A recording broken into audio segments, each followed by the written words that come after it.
pilots, and welcome back to Flight Academy Season 5, brought to you by Out of Art Gaming. As always, my name is Phil, and this is Game 12 of our 21-game round robin. We have Empire, we have Scum. Let's see who is going to take the prize. But joining me to talk about this game, we have... James. I'm still here. Still here, and contrary to popular belief of a while back, we haven't got you locked in a cupboard. You are here of your own volition. So we don't need any of those free... I heard there were medium-based ships. I heard there was a Razor Crest, so I'm here. We have a Razor Crest, we have medium-based ships, we have a lot of the newer ships in the game, and the Phantom. We've got the TIE Heavy, the Razor Crest, and the Rogue. So, some cool ships on the board, if I do say so myself. And we know you're a big fan of the Razor Crest. In fact, that's one of the reasons you actually started buying some Scum, if I remember rightly. I think it was the first Scum ship I bought, yeah. Yeah, it is a cool ship. Actually, no, that's not true. I did have the... what was the bomber that used to be Rebels? Oh, no. And Scum. Yeah. I had him. It was a little bit of a shame when they got rid of him out of the Rebels faction. A little bit, but because I gave the model to a friend, so hopefully he's enjoying it. I actually really liked that model. It looked silly on a small base. It looks much better on a medium base. Speaking of models, I always forget how big the was it the Aggressor? The Brute. Or Brute. The Heavy. Sorry, there's so many different TIE fighters. I didn't want to just say the TIE fighter.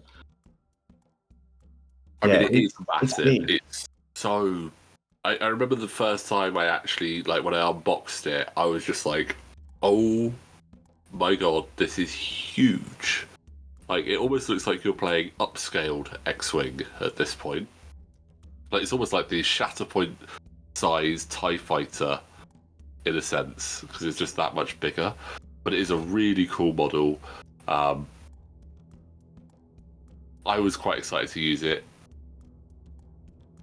Looking back so far, there's maybe a few things I might have updated on the build for it, but it's still a cool ship, and I get to use Whisper, which always makes me happy. Yeah, I do. I know you like Whisper.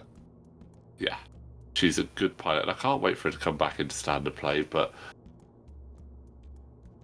this is an all I5 matchup here. Oh, that's true, yeah. It is going to partly come down to initiative. Obviously, everyone will still get to shoot, but those tokens is where it's going to come down to. And that looks like Uber with a synced laser cannon. Debating whether I spend that calculate or save it. 'Cause if I spend the calculate, Dirge gets another evade dice.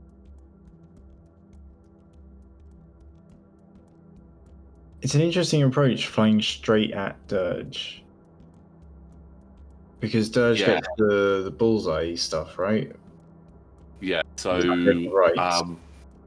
Ben, I had initiative in setup, so Ben was able to react to what I did. You could have turned away. Could have just turned away, yes. But what's the fun in that? Well, I guess so. On Dirge. Extra evade on Whisper, just in case she gets shot at. Just in case. Something tells me she's not the target right now. Again, Predator, I mean, that's not a great roll. I mean, when you look at your list, yes, you could try and take out Whisper, but you're more likely to at least get damage onto Ubel. Yeah. Points in fact. No shields on Ubel does make it trickier. Obviously, part of that is to... So it's actually only 2 damage there. Predator can't be used on proton cannons because it's on primary attack only, so we rolled that back. But that's a fuel leak on Ubel, but it does mean I get to do my second attack, which is quite nice. And one of the reasons I took this ship.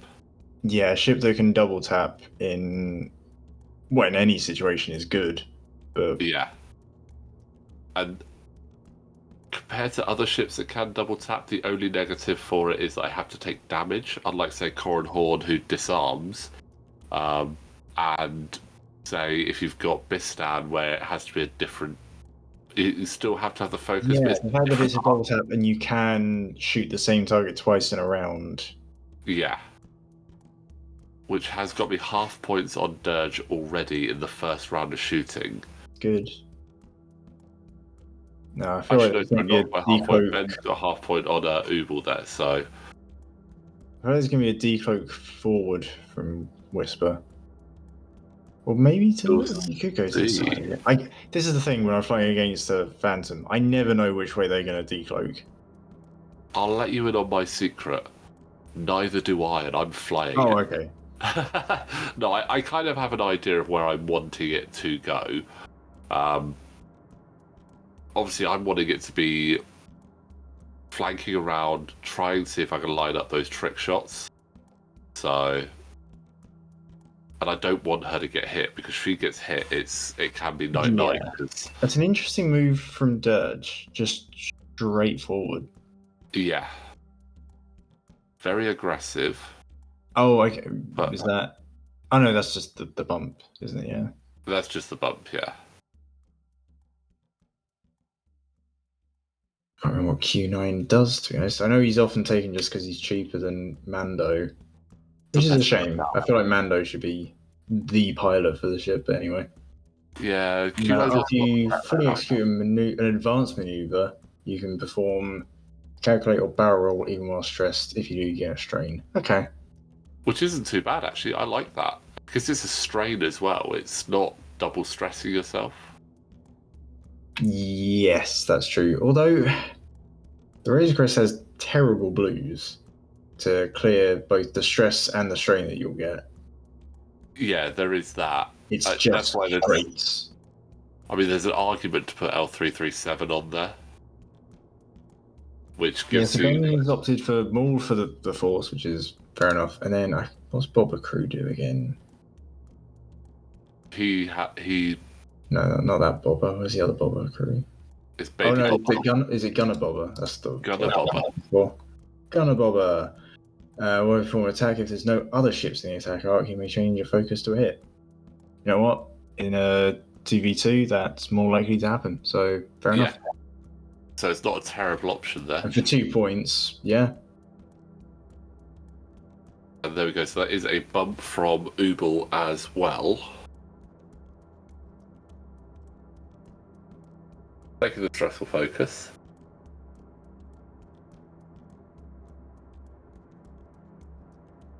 Were you worried about hitting that rock with Whisper? A little bit, but I was looking at it thinking I should be okay. I think I got a little bit closer to it than I anticipated. Yeah, although it's ended up being a really good spot. It is a really nice spot. You got a good shot on Dirge, and you're safer from Q9 because of the rock. Yeah, but that's a great going through, trigger of the fuel leak, gaining another fuel leak. Ubel is not having a fun time. No, but he does. But again, he gets his double shot again. But because it's into Dirge, doesn't do anything, unfortunately. Does it have to be? Has to be the attacker. Okay. You may do a bonus. No, you don't have to take a bonus attack, but if you do take the bonus attack, it has to be the person who damaged you. Yeah, and I was going for... I was looking at going, Dirge is actually the easier one to get down. Take Dirge down, then I can... Well, there's Ubel gone. Then I could concentrate on Q9, because the Razor Crest is in... Well, yeah, 9 health, has a force, has... 2 evades. It's a chunk of ship, and Ubel really did quite well. We know that there's contrabands on board Q9. Do we know what the Razor Crest title? Transponders. That's usually the yeah. 2 more damage into Dirge there, so half points. That is good. Ubel is about to get removed from the board. The only thing is, if you do take out Dirge, he's only 4 points. Yeah, that is one of the downsides, and there's only 2 lists in the season in which it isn't 5 points apiece, and that is this one and Josh's list with Kaskala and Lima Kai, which was a 7 and a 3. Right, which is a bit more drastic than this one. Yeah. I quite like it because Q9 is a very healthy ship, and to lock up 6 points in that, pretty good. And that was actually Ben's plan. We had a chat with him Okay. a while back, and it was his plan. He was like, he wanted to, he liked the idea of the Razor Crest because it's a chunky ship. I very rarely see the Razor Crest actually go down as well. Yeah, So, I often see it take damage, get some objective points, and is still on the board at the end of the game. Yeah. Unless it really gets focused down, in which case, sure, but that's the same with any ship. Yeah. But I was looking at going, Dirge is... I mean, Q9 is potentially scary, but Dirge was the scarier one for me because I know how good the rogue can be, especially if it does trap you in its bullseye. Proton cannons plus the dead to rights is just crazy.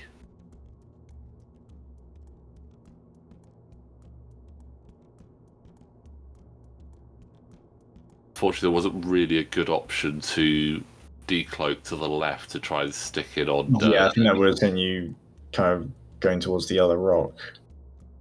Yeah. And I would have had to have done either a straight or a K turn to come back round, which wouldn't have been ideal. So yeah, I think that's the right spot to move to. Oh, is that a bit? I can't tell the angle from here, but if you've avoided a shot from Q9, that's amazing. I can tell you. No, we'll find out.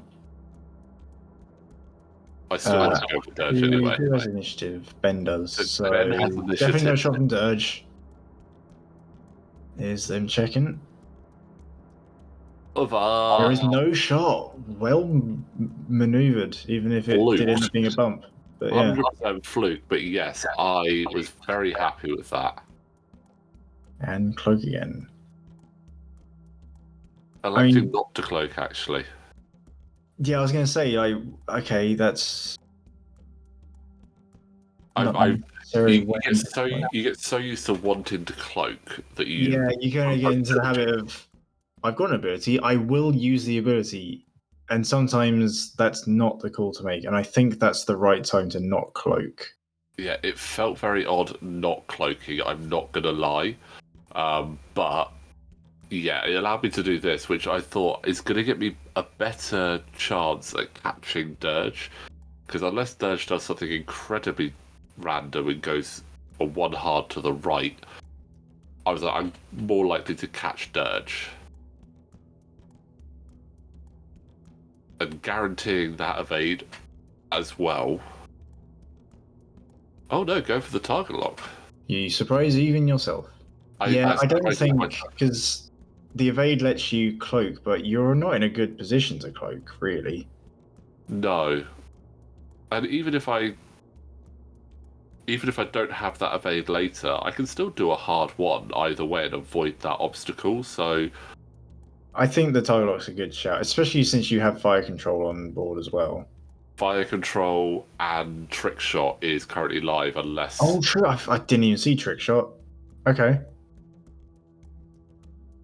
And see Ben contemplating. What can Dirge do? He can boost and barrel roll. Well, not both together. He can do one or the other. He's got options. I guess a barrel roll to maybe give range 3. Get out of. Well, I think he's already at range 3. It's pretty close. Or do you just take a token? Like if he's in range 2, barrel roll. If he's at range 3. Take a token, but I can't quite eye up that distance. It's difficult with the reduced board size. I want to say that's range 2, but he's going boost into focus to try and get out of trick shot. Possibly see if he can get arc. I guess so. Yeah. I don't think he's got arc. But yeah, he's avoided trick shot, as you said. Yeah. which I think is actually probably more important, is going from a 3-dice shot to it's going from a 4-dice shot to a 3-dice shot. So I know he gets less evades in that sense as well, but it's less that I then have the ability to modify. Yes. Generally speaking, with Tyson's better. the Talon roll on a medium base ship. Talon roll with Q9's ability to give it the calculate there. So range 2 with a lock. Don't need the lock. No, you can save that for another time. That's dirged out. Dirges, yeah. Simultaneous fire. Yeah. If he has a shot, but I don't. I'm sure Ben will check it. Yeah, it's very close. But that's actually my first points of the series. You're on the board. Unfortunately, I'm on the board. And that's And twice Whisper. Range 3 from Q9. I mean, spend that calculator, I guess. I mean, or the Force, doesn't matter which. Same difference, really. Oh. You're not cloaking, so you may as well spend the evade, yeah? Yeah, so just one shield, but hate to see it. I hate to see it. At least I do. And, okay, no shot from Dirge. No, so that... I mean, that's good. You just now need to get half points on Q9 without really taking almost any damage on Whisper because of the low health pool. Yeah, I mean, half points for both would give me the advantage because it would put... No, it wouldn't. It would actually put us on exactly the same points. We'd be both on 7. I need to do 5 points of damage onto Q9 and not take 2. Q9 does have a bit of trouble now clearing the tokens, so only has a force for this attack, and you're cloaked. I'm indeed. But we've seen weirder dice results happen. Yeah, cool. Just one crit? Yep, but it's got the target lock. Spends it, okay. 2 crits. I feel like I would save the target lock for when you're not cloaked. It's one again. Oh, and spending the force. There we go. Oh, okay, yeah. Yeah, that's why. That was worth it. That's a hit crit onto Whisper. That's half points. I now need to take out Q9. And that is and it's a loose state as well. Oh no, that's really not good for Whisper. Not good at all. Got to go. It does show like just what one force point can do. Yeah.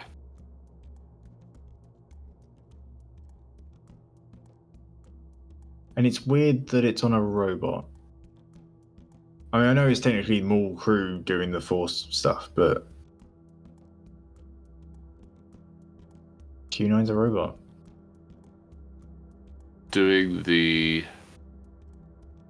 I think we're just trying to find some space to then do a forward and be able to do other actions. So, although the overlay doesn't show it, Whisper did take that additional damage. There's 2 cards up there, so Whisper is on 1 health at this point.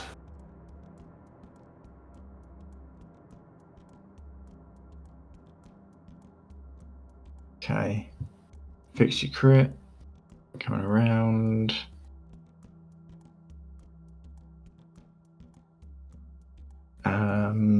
Wow, okay. Still sticking with that stress. It's very difficult to get rid of it. He's got contraband cybernetics though, so... True, I guess for when he really feels like he needs it. Is it a range 1 shot though? He's range 1. I don't know if Trick Shot was live though. I guess we'll find out when you roll. Oh, looks like I grabbed a 5th dice. I think range 1 Trick Shot. This is the moment. You've got a lock. Spend it. Oh. I mean... Getting 2 through that maybe the best shot you're going to get. Yeah. But yeah, there's just so much health on that. yeah, having to like just again looking at the timer ticking down, knowing how much health that Q9 has got, knowing that You are just in pursuit. I've got to just keep hammering it. I'm just trying to play as Decloak forward and then oh no, decloak to the side. Okay. Yes.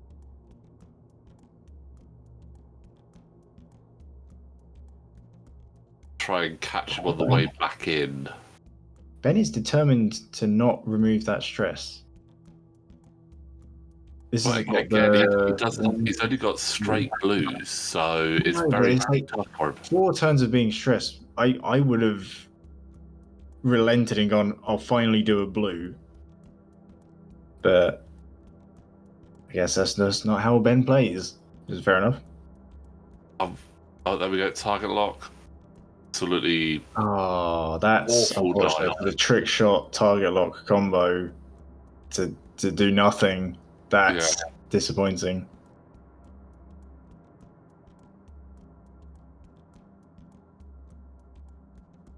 .45 seconds left to go. I can tie this game up if I'm lucky. If you get like a range 1 shot and you get like a really nasty chain of crits, maybe. And there's the contraband trigger. That's why he saved it. For that nasty, nasty talon roll. Takes a lock. Fair enough. Not triggering Q9s, not taking the... Oh, the red dice just not playing very fair for me. Just a hit crit. Oh, hit crit. Double evade as well. Can Ben get another kill for another point on the board? I don't even get the evade because I didn't technically hit. That's decent. That's... Oh, right, yeah, Bobber and Force. Yeah. That is game. A very good fun game there. I'm not gonna lie, I really enjoyed that sort of like... I questioned a lot of Ben's decisions, and clearly I was wrong. He's very good with his... contraband. Yeah, he knows how to trigger his stuff at the right time. It absolutely played really well there. I think we're just having a look at the dice, but nothing that would have happened there would have changed it. Whisper was down and out, unfortunately, but you know what? I still had an absolutely brilliant time in that game. It was really nice just to fly Whisper around and see how it went. So, but well done to Ben there. Let's have a quick look and see how that does leave the table at the end of game 12. So, Benji's still at the top with 15 points, but that is another solid 5 points for other Ben, putting him on to 14 points. So they have taken a commanding lead at the top of the table, and Ben has a game in hand on Benji. I've scored a point, guys. I'm not going to end up on 0. I can go home happy right now, so I'll take that. James, I hope that you enjoyed that game there. Yeah, that was great. And as always, thank you very much for joining us for commentary. We always love having you on. Enjoy doing it. And guys, there we go. That's game 12. We still have more games left to come. So please don't forget, do like the video, subscribe to the channel, and we will see you next time.